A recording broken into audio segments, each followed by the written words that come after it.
Assalamualaikum warahmatullahi wabarakatuh. Salam Om Swastiastu, Namo Buddhaya, salam kebajikan bagi kita semua.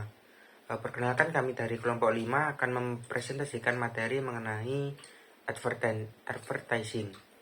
Sebelum masuk ke pembahasan, perkenalkan anggota dari kelompok kami dimulai dari saya. Nama saya Rizky Ikhwan dengan akhiran NIM 1144. Saya Aulia Muhammad Al-Fajar dengan akhiran NIM 1123.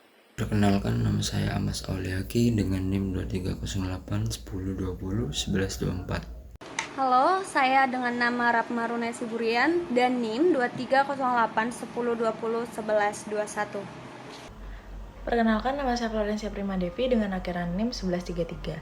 Pada kesempatan kali ini, saya akan menjelaskan materi mengenai definisi advertising, kelebihan dan kekurangan advertising, dan sasaran advertising. Yang kita ketahui, advertising atau iklan merupakan bentuk komunikasi pemasaran dengan tujuan untuk mempromosikan produk, entah itu barang maupun jasa, kepada konsumen melalui suatu media. Sementara, menurut Philip Kotler dan Kevin Lane Keller, iklan itu merupakan salah satu aspek penting dalam promosi, dan iklan sendiri merupakan segala bentuk presentasi non-pribadi yang dibayar untuk mempromosikan ide, barang, dan jasa oleh sponsor. Hal ini mengartikan bahwa iklan bukan hanya sarana efektif dalam menyampaikan pesan secara biaya, tetapi berperan penting dalam membangun preferensi merek dan memberikan pengetahuan atau edukasi kepada konsumen. Meskipun terdapat tantangan media yang kompleks, iklan yang baik akan mampu memberikan hasil yang memuaskan.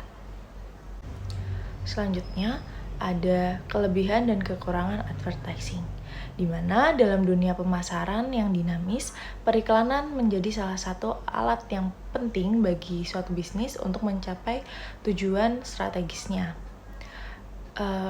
Kotler dan Keller berpendapat bahwa iklan tidak hanya memperkenalkan barang atau jasa kepada pasar, tetapi juga membangun hubungan jangka panjang kepada pelanggan. Terdapat kelebihan atau keuntungan yang ditawarkan oleh periklanan. Yang pertama ada meningkatkan kesadaran. Maksudnya adalah periklanan membantu memperkenalkan produk atau layanan kepada calon pelanggan. Dengan meningkatkan kesadaran, pelanggan lebih mungkin mempertimbangkan produk tersebut. Kedua, ada pengaruh pada persepsi, di mana periklanan dapat membentuk persepsi pelanggan mengenai merek. Pesan yang disampaikan melalui iklan tersebut dapat mempengaruhi bagaimana pelanggan melihat produk atau layanannya. Yang ketiga, memperkuat merek. Iklan yang konsisten dan efektif dapat memperkuat citra merek, di mana pelanggan yang terus-menerus terpapar iklan yang positif akan lebih cenderung mempercayai merek tersebut. Yang keempat, ada mendorong pembelian, di mana iklan yang baik dapat memotivasi pelanggan untuk melakukan pembelian. Pesan yang menarik dan relevan dapat menggerakkan tindakan konsumen. Yang kelima, meningkatkan penjualan. Dengan meningkatkan kesadaran, memperkuat merek, dan mendorong pembelian, periklanan secara langsung berkontribusi pada peningkatan penjualan. Keenam, terdapat komunikasi informal produk. Iklan sendiri memberikan informasi mengenai fitur, manfaat, dan keunggulan produk. Hal ini membantu pelanggan membuat keputusan yang baik. Yang ketujuh, menghadapi persaingan. Dalam pasar yang kompetitif, periklanan membantu merek tetap relevan dan bersaing dengan produk yang lain. Kedelapan, mendukung inovasi. Iklan sendiri dapat memperkenalkan produk baru atau fitur inovatif kepada pasar. Hal ini membantu mempercepat adopsi inovasi. Kesembilan, terdapat hubungan dengan pelanggan. Melalui iklan, merek dapat membangun hubungan dengan pelanggan. Seperti pesan yang emosional atau inspiratif dapat menciptakan ikatan yang lebih kuat. Dan yang terakhir, pengukuran dan analisis. Periklanan sendiri memungkinkan merek untuk mengukur efektivitas kampanye dan mengidentifikasi area perbaikannya. Di sisi lain, periklanan juga memiliki kekurangan yang mencakup biaya yang tinggi, di mana salah satu masalah utama periklanan dapat menjadi investasi yang mahal, terutama bila digunakan di media yang berskala besar atau populer. Hal tersebut akan menjadi beban keuangan yang signifikan, terutama bagi usaha yang kecil. Kedua, kendali terhadap pesan berkurang. Meskipun perusahaan dapat membentuk pesan iklan, mereka hanya memiliki sedikit kendali atas bagaimana pesan tersebut diterima dan ditafsirkan oleh konsumen. Hal ini bisa menjadi masalah jika pesan iklan tersebut tidak dipahami atau disalahpahami oleh konsumen. Ketiga, sulit menilai keberhasilan periklanan secara langsung. Periklanan dapat meningkatkan kesadaran merek dan menciptakan persepsi positif. Namun, akan sulit untuk menentukan secara pasti seberapa efektif periklanan dalam meningkatkan penjualan atau mengubah perilaku konsumen. Yang keempat, ada tantangan saturasi iklan. Hal ini bisa terjadi karena setiap hari konsumen dihadapkan pada banyak iklan sehingga dapat menyebabkan kejenuhan iklan dan mengurangi efektivitas pesan iklan dalam menarik perhatian konsumen. Dan yang terakhir, umumnya resistensi terhadap iklan. Pada zaman sekarang, banyak konsumen skeptis terhadap pesan iklan dan seringkali secara sadar berusaha menghindari atau mengabaikannya. Penting bagi perusahaan untuk menyadari kekurangan ini ketika merencanakan strategi pemasaran secara keseluruhan. Untuk mencapai sasaran secara efektif dan efisien, perusahaan harus mempertimbangkan metode periklanan yang berbeda. Berdasarkan definisi di atas, advertising memiliki sasaran atau tujuan memperkenalkan produk berupa barang ataupun jasa yang dimiliki suatu usaha kepada konsumen, membangun citra dari produk tersebut, dan merupakan upaya mendorong penjualan. Untuk mencapai tujuan tersebut, dibutuhkan alat pendukung yaitu media seperti televisi, radio, surat kabar, majalah, papan iklan, media sosial, dan internet. Selain alat, iklan juga perlu menyampaikan pesan yang menarik perhatian konsumen, menggambarkan manfaat produk, serta memotivasi tindakan pembelian. Selain alat, iklan juga perlu menyampaikan pesan yang menarik perhatian konsumen, menggambarkan manfaat produk, serta memotivasi tindakan pembelian agar upaya mencapai tujuan di atas dapat berjalan dengan semestinya. Menurut Kotler dan Keller, sasaran utama iklan ialah menciptakan komunikasi yang spesifik untuk mencapai tingkat pencapaian dengan audiens yang telah ditentukan dalam periode waktu tertentu. Terdapat 4 tujuan atau sasaran utama, yaitu iklan informatif yang bertujuan untuk menciptakan kesadaran merek dan pengetahuan mengenai produk atau fitur baru yang dimiliki oleh suatu produk, di mana melalui iklan ini konsumen dapat mengetahui informasi relevan yang mudah dipahami mengenai keunggulan dan karakteristik dari produk yang ditawarkan. Kedua, iklan persuasif dengan tujuan menciptakan kesukaan, keyakinan, preferensi, dan menggerakkan konsumen untuk membeli produk atau jasa yang dipromosikan. Menggunakan argumen meyakinkan dengan pesan persuasif yang dapat mempengaruhi perilaku konsumen untuk memilih produk yang diiklankan.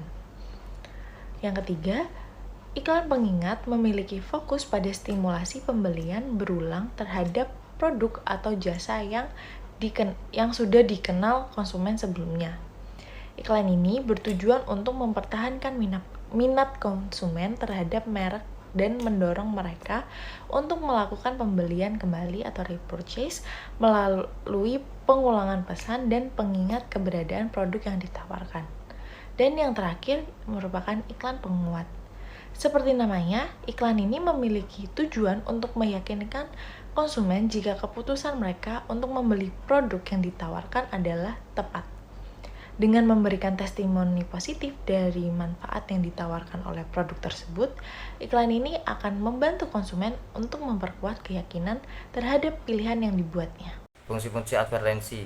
Dalam periklanan, tentu saja kita membuat iklan produk atau jasa untuk dikenal oleh konsumen agar konsumen tersebut membeli dan menggunakan jasa atau produk kita.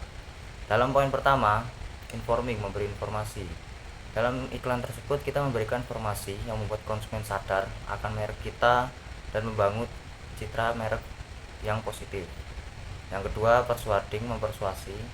Iklan yang mampu memberikan efek membujuk para konsumen untuk menggunakan produk-produk kita dan jasa kita, atau bisa dia mencoba produk yang kita baru buat, jasa yang baru buat. Nah, poin kedua itu adalah intinya untuk secara spesifik membujuk para konsumen. Yang ketiga, reminding, mengingatkan. Dalam menjaga brand perusahaan, kita harus membuat bagaimana caranya merek kita tuh selalu diingat oleh konsumen gitu. Dan caranya adalah dengan terus cara mengiklankan produk kita tersebut. Contohnya kita mengambil Aqua. Di dalam produk dalam kehidupan khususnya warga negara Indonesia, air mineral itu yang kita disebut terlintas dalam pikiran kita adalah Aqua, padahal selain Aqua pun juga banyak gitu. Itu karena Aqua terus mengiklankan produk-produk mereka sehingga selalu mengingatkan kita terus bahwa air itu adalah Aqua. Nah, ini masuk dalam poin reminding, mengingatkan. Yang keempat, adding value, memberikan nilai tambah. Seperti contoh Aqua tadi, dengan mereka cara mengiklankan terus menerus atau membuat hal itu akan membuat produk mereka mempunyai nilai plus dibandingkan produk-produk mineral yang jarang mengiklankan produknya di media-media manapun. Jadi membuat sebuah merek produksi atau jasa lebih berkualitas, lebih menambah daya pandang masyarakat terhadap barang atau jasa tersebut, memberikan nilai tambah. Poin keempat. Poin kelima, mendampingi. Periklanan berperan utama sebagai pendamping untuk mempromosikan upaya lain perusahaan dalam proses komunikasi pemasaran. Misalnya iklan bisa dibuat sebagai alat komunikasi untuk memulai kegiatan promosi seperti kupon, undian. Peran penting lainnya adalah membantu perwakilan perusahaan. Media advertensi. Dalam mengiklankan sebuah produk tentunya melalui sebuah media-media yang ada di dalam kehidupan kita. Yang pertama adalah iklan cetak. Iklan cetak ini dibuat atau dipasang dengan menggunakan cara teknik cetak. Bisa menggunakan teknologi sederhana maupun teknologi tinggi, misal surat kabar, majalah, dan tabloid. Yang kedua, iklan baris. Dalam iklan baris ini terhadap sebuah pesan 3 kalimat atau 4 kalimat yang mengandung sebuah iklan yang menyampaikan penuh makna dan sangat sederhana. Bisa iklan jasa atau produk. Misal seperti Aqua tadi. Biasa kita lihat di produk-produk dimanapun itu berada, misal di televisi atau di mana, ada tulisan 100% air murni. Nah, itu adalah termasuk iklan baris. Dan yang ketiga, iklan kolom. Iklan kolom itu hampir sama seperti iklan baris, tapi dia memiliki versi yang lebih lebar. Di dalam terkesannya itu sebuah berita. Nah, teknik ini dibedakan dengan cara teknik advertorial. Iklannya, isi pesan advertorial ini sangat beragam, diantaranya layanan pengobatan alternatif, jasa pelayanan cepat, wisata lain, dan sebagainya. Bila dipasang oleh pemerintah itu seperti pariwisata 100, misal seperti 100% Wonder Life yang ada di bis-bis gitu. Nah, itu termasuk iklan kolom. Yang keempat, iklan display. Iklan display ini lebih luas, secara spesifiknya lebih luas mengiklankannya dengan berupa gambar, foto, grafik, visual, desain, dan sebagainya. Umumnya digunakan oleh organisasi bisnis maupun sosial. Iklan ini dapat penjualan jasa maupun ucapan selamat, pemberitahuan, dan sebagainya. Dengan menggunakan iklan elektronik, iklan radio. Iklan radio ini menggunakan suara, visual, audio, dan iklan televisi. Nah, dengan iklan televisi ini menggunakan suara, gerak, dan grafik lain-lainnya. Sales promotion atau yang bisa juga disebut dengan promosi penjualan. Promosi ini mempunyai arti sebagai salah satu komponen yang ada dalam bauran pemasaran. Nah, kegiatan promosi ini dilakukan dengan berbagai macam cara melalui berbagai media yang memungkinkan yang bertujuan untuk memperkenalkan produk kepada pasar sasaran. Nah, untuk promosi penjualan ini mempunyai arti sebuah bentuk persuasi yang langsung melalui penggunaan berbagai insentif yang bisa diatur untuk merangsang pembelian produk dengan segera dan meningkatkan jumlah barang yang akan dibeli oleh pelanggan. Kemudian tujuan dari promosi penjualan. Yang pertama yaitu tujuannya untuk promosi kepada konsumen, yang dimana bertujuan untuk meningkatkan penjualan jangka pendek atau membangun pangsa pasar jangka panjang. Kemudian tujuan promosi untuk kepada pengecer, yang dimana tujuannya untuk agar pengecer mau mendagangkan produk baru dan memberi ruang yang lebih banyak untuk persediaan sehingga membuat mereka membeli di muka. Kemudian tujuan untuk mendapatkan lebih banyak dukungan armada penjualan untuk produk sekarang atau produk baru, atau mendapatkan wiraniaga untuk mencari langganan baru. Berdasarkan yang dikemukakan oleh Kotler Armstrong, mereka menyimpulkan bahwa tujuan dari penjual menggunakan sales promotion ini adalah untuk meningkatkan penjualan, mendorong pembelian konsumen, dan mendapatkan pelanggan baru. Kemudian langkah-langkah dalam menentukan sales promotion. Yang pertama yaitu menentukan tujuan dari sales promotion. Tujuannya ini terbagi menjadi dua tujuan. Yang pertama tujuan umum, yang dimana tujuan tersebut bersumber pada komunikasi pemasaran untuk mempercepat respon pasar yang ditargetkan. Kemudian tujuan khusus. Di sini ada bagi konsumen, tujuannya untuk mendorong konsumen agar lebih banyak menggunakan produk, kemudian membeli produk dalam unit yang lebih besar, dan mencoba merek yang dipromosikan. Kemudian bagi pengecer, untuk membujuk pengecer agar menjual produk baru dan menimbun lebih banyak persediaan barang. Kemudian bagi wiraniaga, untuk mendukung atas produk atau model baru dan mendorong penjualan di musim sepi. Kemudian menyeleksi alat-alat sales promotion. Alat-alat yang dimaksud ini seperti kupon, kemudian barang display, kemudian seperti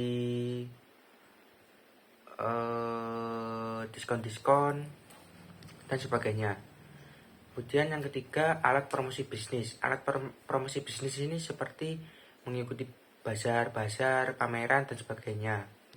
Kemudian melakukan pengujian pendahuluan atas program yang akan dijalankan. Selanjutnya melaksanakan dan mengendalikan program tersebut. Yang terakhir mengevaluasi hasil dari program yang sudah dijalankan, seperti membandingkan penjualan sebelum, kemudian dan sesudahnya. Kita masuk ke subbab yang ke-7, yaitu pertukaran marketing. Secara umum, pertukaran dapat diartikan sebagai proses di mana barang, jasa, atau informasi dapat ditransfer dari satu pihak ke pihak yang lain, baik individu ataupun kelompok.